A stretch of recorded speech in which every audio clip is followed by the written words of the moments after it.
Tashmë kemi një nënkryetar të zgjedhur të Kosovës nga pakica serbe Nenad Rashić, për të cilën lista serbe votoi kundër.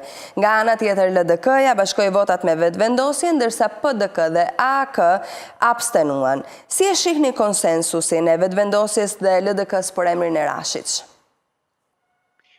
Ky është një pragmatizëm institucional. Lëvizja vetëvendosje dhe LDK kanë zgjedhur rrugën që e çon kuvendin drejt funksionalizimit dhe shmang bllokimin e mëtejshëm nga lista serbe e cila ka qenë orkestruar nga Beogradi. Votimi me 71 vota pro, 9 kundër dhe 24 abstenime që vinë kryesisht nga ana e PDK-s të AK-s, jo vetëm që zgjodhi Rashićin në krah, por e shpalli kuvendin tërësisht të konstituar. Kjo bën të qartë se shumica shqiptare s'do ta delegojë legjitimimin e organeve të një strukture që operon politikisht nën dirigjimin e Beogradit. Ju kuptoj, 3 emrat e propozuar më herët nga lista serbe për nënkryetar të kuvendit, nominalisht Zlavko Simić, Branislav Nikolić dhe Liliana Stefanović, nuk e kanë marrë miratimin e shumicës. Çfarë përfaqësojnë këto 3 emrat propozuar? Çfarë dim për profilet dhe përqendrimet e tyre? Këto janë profile të vijes ekstreme të listës serbe, të cilët janë të lidhur politikisht me Beogradin zyrtar dhe me qëndrime sistematikisht kundërthënëse ndaj vendimarrjes në Prishtinë. Humbja e tyre në 3 raunde rresht e ilustron refuzimin e kuvendit për ta legjitimuar një nënkryetar që do të ishte instrument i bllokadës. Pra raundet e dështuara për Zlavko Simić u dokumentuan edhe më parë gjatë krizës së konstituimit.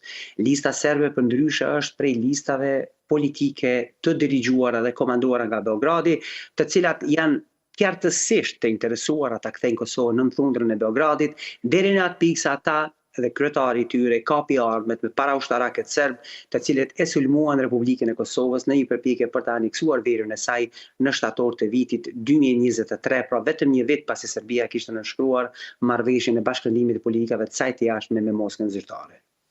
Zoti Gjymshiti, mendoni se partnerët po mbajnë shënime lidhur me këtë sjellje politike të partive parlamentare në Kosovë për të përjashtuar, po themi në një farë mënyrë, listën serbe nga hierarkia e kuvendit? Po besoj që po, dhe sinjali sot më shkon qartë. Institucionet e Kosovës mund të konstituohen pa marrë peng nga lista serbe apo partitë e komanduara nga Beogradi. Pas muajsh ngërçi, zgjedhja kryeparlamentarit në gusht dhe e nënkryetarit nga komuniteti serb sot e heq alibin e bllokimit procedural. Kjo rrit kredibilitetin e Prishtinës në sytë e partnerëve ndërkombëtar, të cilët kërkojnë funksionalitet institucional. Ditët e fundit në Kosovë kemi patur arrestimin e një analistit të njohur, zotit Fatmir Sheholli, me dyshimet për spionazh. Madje mediat në Kosovë kanë publikuar edhe përgjime nga biseda të tij me Milan Radojičić. Për çfarë veprimtarie bëhet fjalë dhe përveç zotit Sheholli, a ka personazhe të tjerë të implikuar në këtë hetim?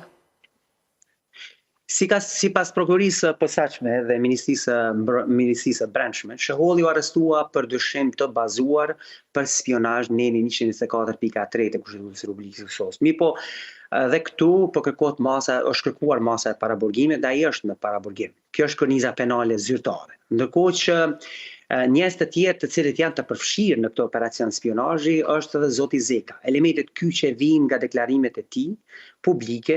Ai e ka pranuar se përgjimet mbi Nenad Rashićin ja kishte dorëzuar vetë Sheholli, se materiale që ai mori të printuara apo në USB dhe se Sheholli i kishte thënë që burimi ishte një gjerman. Fakti që zoti Zeka ka bërë pretendime të rrejshme mbi Nenad Rashićin në sajt të materialeve të marrura nga Fatmir Sheholli është treguesi qartë se Milan Zeka është pjesë e këtij operacioni spionazhi klandestin për ta pamundsuar konstituimin e Parlamentit të Republikës së Kosovës.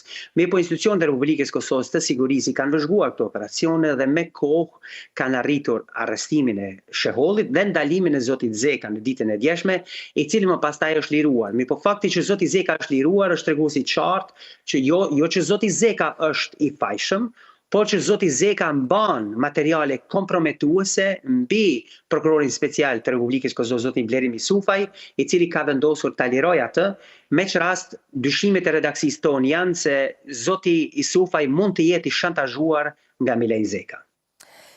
Në aspektin e sigurisë, çfarë rreziku përbën veprimtaria e këtij rrjeti të dyshuar spionazhi në Kosovë?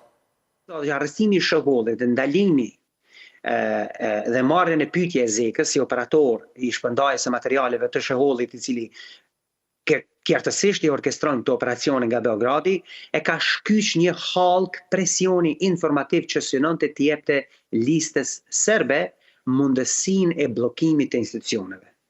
Përgjimet e pa identifikuara, pa konfirmuara të sjella në USB dhe të plasuara në portale pa verifikim janë përdorur prej Milajm Zekës si mjet delegjitimimi të Rashicit pikërisht në orët e para seancës së konstituimit të Parlamentit të Kosovës. Me neutralizimin e këtij kanali, ku vendi arriti të votojë dhe të mbyll konstituimin, kjo përputhet plotësisht me modelin e njohur dezinformim, presion politik dhe bllokim procedurale. Prandaj arrestimi i zotit Shoholli e ka çliruar njërin prej hallkave të rëndësishme të mbajtjes peng dhe bllokimit të konstituimit të institucioneve të Republikës Kosovë. Megjithatë, nëse mund t'ju pyes zoti Xhamshiti, sa ekspozuar është Kosova nga dezinformimi dhe infiltrimet propagandistike që mund të lidhen si me Serbinë, por ndoshta edhe me Rusinë?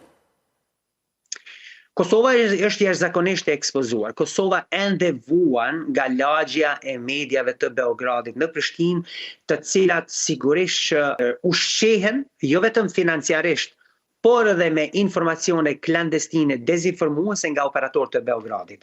Lagja e mediave të Beogradit në Prishtinë, udhëhequr nga të tillët si Berat Buzhala, nxënës si Baton Haxhiut që jeton në Tiranë, zoti Liri Mehmetaj, e televizione të tjera të cilat vazhdimisht orkestrojnë narrativa televizive të rrejshme kundër Republikës së Kosovës, madje duke u përpjekur vazhdimisht ta minimizojnë rolin e Serbisë në operacione destabilizuese kundër Republikës së Kosovës dhe agresive, dhe duke u përpjekur ta delegjitimojnë të drejtën e Republikës së Kosovës për vetëmbrojtje nga këto operacione, dhe duke u përpjekur që të thirrin dhe inkurajojnë qytetarët e Republikës së Kosovës që të mos besojnë në shtetin e tyre, është treguesi i qartë që përderisa kjo lagje e mediave të Beogradit e Prishtinës të vazhdoi të defiloj me mantelin e medias, Kosova është jashtëzakonisht në rrezik serioz nga këto operacione, të cilat faktikisht nëse i analizon në detaje janë edhe në përputhshmëri të plot me kriteret e doktrinës ruse Maskirovka. Prandaj institucionet e Kosovës duhet me çdo kusht të veprojnë sa më shpejt që t'i neutralizojnë këto operacione.